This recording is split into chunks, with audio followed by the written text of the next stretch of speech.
Mi padre hasta después de su fallecimiento quiso manipularme, pero no me dejé quitar mi libertad que tanto me había costado encontrar. A lo largo de mi vida me di cuenta de que, sin darme cuenta, me fui distanciando cada vez más de mi familia, y el día que me mudé definitivamente descubrí cuánto había cambiado todo.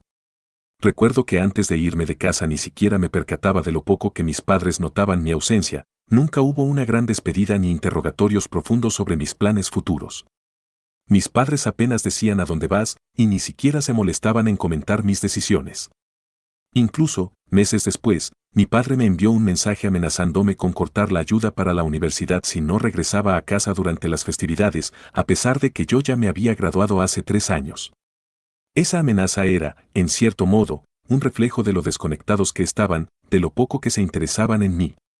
Siendo la menor de 5 hermanos y con una diferencia de 7 años con el siguiente, siempre me sentí la invisible. Mientras mis hermanos atravesaban batallas personales, lidiando con enfermedades crónicas, problemas de salud mental y situaciones que demandaban atención constante, yo me encontraba en una posición muy distinta. No era una niña problemática, al contrario, era la que se mantenía apartada y se valía por sí misma. Mi buena salud y la aparente falta de problemas hicieron que, sin proponérselo, pasara desapercibido en medio del caos familiar. Mientras mis hermanos estaban en incesantes visitas al hospital, sesiones con terapeutas y reuniones escolares, yo me convertí en esa niña que se entretenía sola, leyendo, jugando videojuegos, o simplemente navegando por internet. No era que tuviera un gran vacío en mi vida, simplemente no requería de la constante supervisión o apoyo que ellos necesitaban. Alrededor de los 9 años, empecé a forjar relaciones profundas con Mía y Clara, dos amigas que vivían situaciones parecidas en sus respectivas casas. Mía tenía una familia caótica, y Clara estaba prácticamente sola, ya que sus padres trabajaban sin descanso.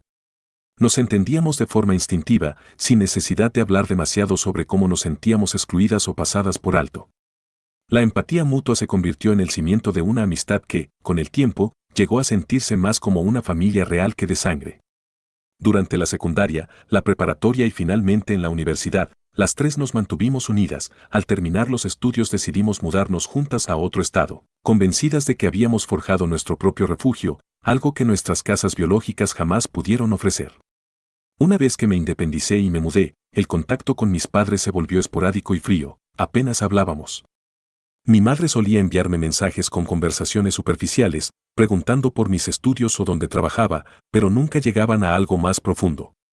Sin embargo, una llamada inesperada de mi madre justo antes de Acción de Gracias me mostró de forma clara el abismo que había entre nosotras.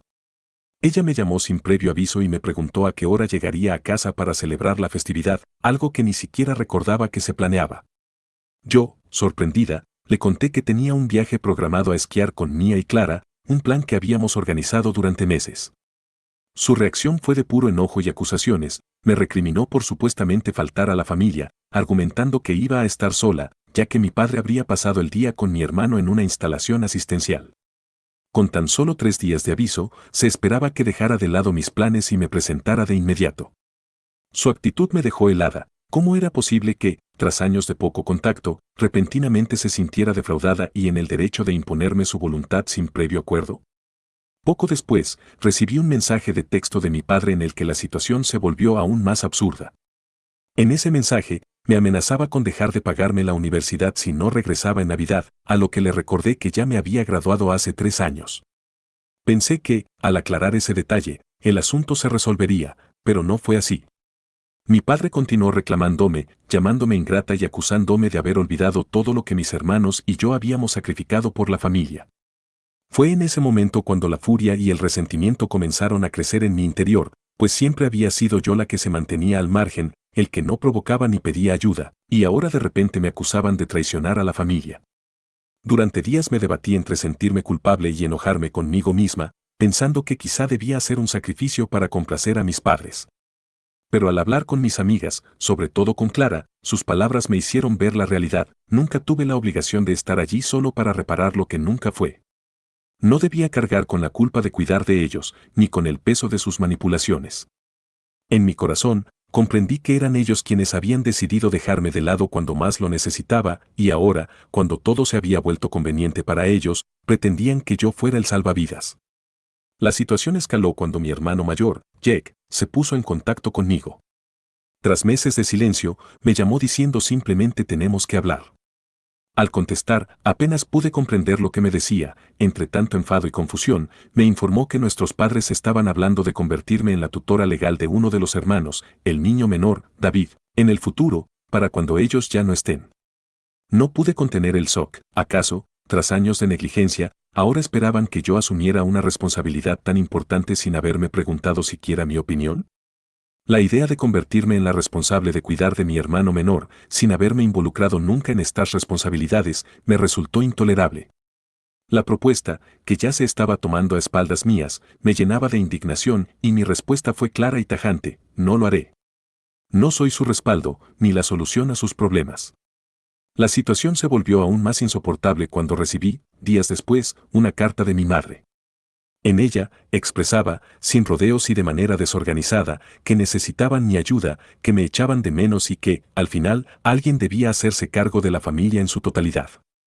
Esa carta, repleta de reproches y de un tono de culpa incesante, era una de las tantas veces en las que mis padres intentaron manipularme para que volviera a estar a su servicio. En un arranque de rebeldía y cansancio, arrugué la carta y la tiré a la basura sin remordimientos. Esa acción marcó un punto de inflexión. Ya no podía seguir siendo el amortiguador de sus decisiones.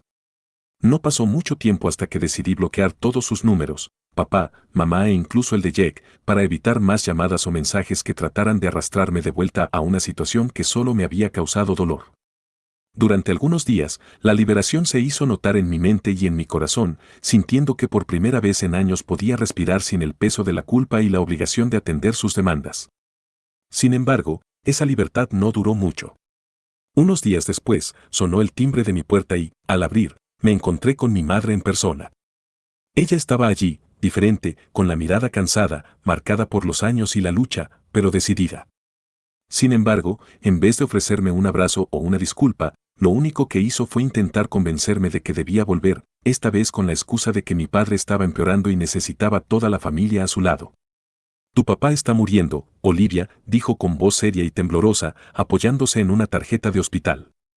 Pero para mí, esas palabras ya no podían derribar la barrera que había construido tras tantos años de abandono emocional y manipulación.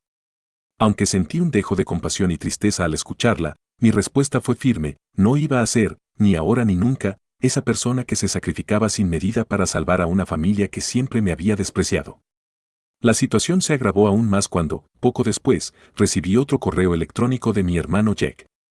Esta vez, el mensaje era breve, me informaba de que papá había fallecido en la noche anterior. La noticia, aunque dolorosa, ya no me sorprendió por completo. De alguna manera, a lo largo de los años, ya había aceptado la desconexión emocional con mis padres. Al leer el email, sentí una mezcla de emociones: tristeza, por la pérdida, pero también un alivio interno al no tener que lidiar con la opresión y las manipulaciones familiares. Decidí no responder, evitando caer de nuevo en el ciclo interminable de acusaciones y culpabilizaciones. Sin embargo, no había terminado con la saga. Días después, otro correo electrónico llegó, esta vez con detalles legales. Resulta que, según el testamento de mi padre, yo había sido nombrada ejecutora de la herencia y, más sorprendente aún, se me había asignado la custodia legal de mi hermano menor, David. Era la última burla, la última vez que mis padres intentaron controlar mi destino desde más allá de la tumba. A pesar de haber dejado de reconocerlos hace tanto tiempo, ahora pretendían que, con mi supuesta lealtad familiar, asumiera responsabilidades que nunca había querido y que jamás aceptaría. Con una mezcla de ira y determinación, me reuní con el abogado para discutir el asunto. Durante la reunión, revisamos el contenido del testamento. Solo quedaban algunos bienes modestos, como la casa, unas cuentas de ahorro y algunos objetos personales, y, en el documento, una cláusula que establecía que debía ocupar el rol de tutora de David en caso de que mis padres desaparecieran. Esa cláusula me pareció insultante, ya que demostraba que, incluso en la muerte, mis padres planeaban aprovecharse de mí, usándome como un último recurso para arreglar sus asuntos sin importar lo que yo había manifestado siempre, que no iba a ser su alternativa de último recurso. En la reunión, con el abogado mirándome con cierta incredulidad, le expliqué de manera calmada y directa que jamás aceptaría tal responsabilidad. Le hice saber que yo no era la persona para hacerse cargo de David, ni mucho menos para reparar lo que ellos habían roto en la familia durante tantos años. El abogado, aunque sorprendido por mi negativa, anotó mi decisión. Salí de aquella reunión sintiéndome extrañamente aliviada, como si por fin hubiera cerrado el capítulo más doloroso y manipulador de mi existencia. Había tomado una decisión irrevocable, ya no permitía que las expectativas, la culpa y la manipulación de mi familia definieran mi camino. Poco después, recibí otro correo de Jack, esta vez de tono más personal y emotivo, en el que me preguntaba si consideraría cambiar de opinión por el bien de la familia. Me decía que mamá se encontraba muy mal, que todos estaban sufriendo y que David necesitaba a alguien estable en su vida. Sin embargo, detrás de esas palabras se escondía el mismo patrón de siempre, el intento de hacerme sentir culpable y obligarme a atender las necesidades ajenas, ignorando completamente todo lo que había dejado de lado durante mi crecimiento.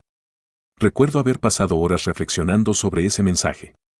Por un lado, sentía el peso del deber y una corazonada de que tal vez, solo tal vez, debía ser la hermana responsable, pero, por otro, recordé todas las veces que había sido invisible, ignorada y utilizada únicamente cuando les convenía.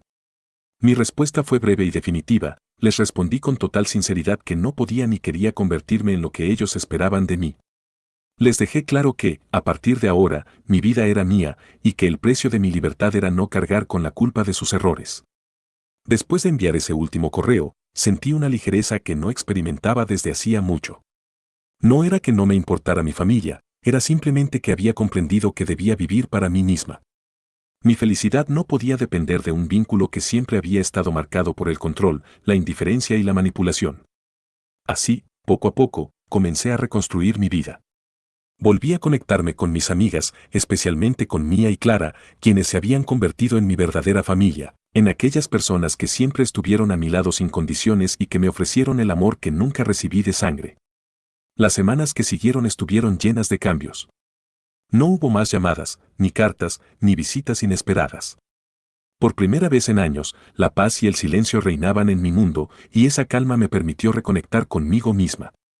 Me sumergí en mi trabajo, cultivé amistades verdaderas y volví a disfrutar de esos pequeños momentos de libertad que tanto anhelaba.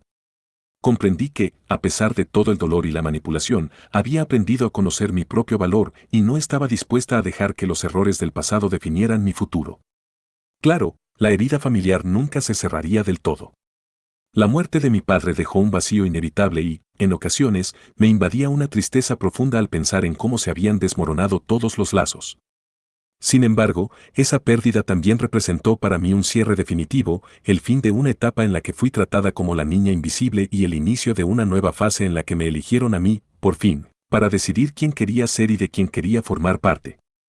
Me liberé, dejando atrás las cadenas del resentimiento y de la obligación impuesta por unos padres que jamás supieron reconocer mi existencia más allá de su conveniencia.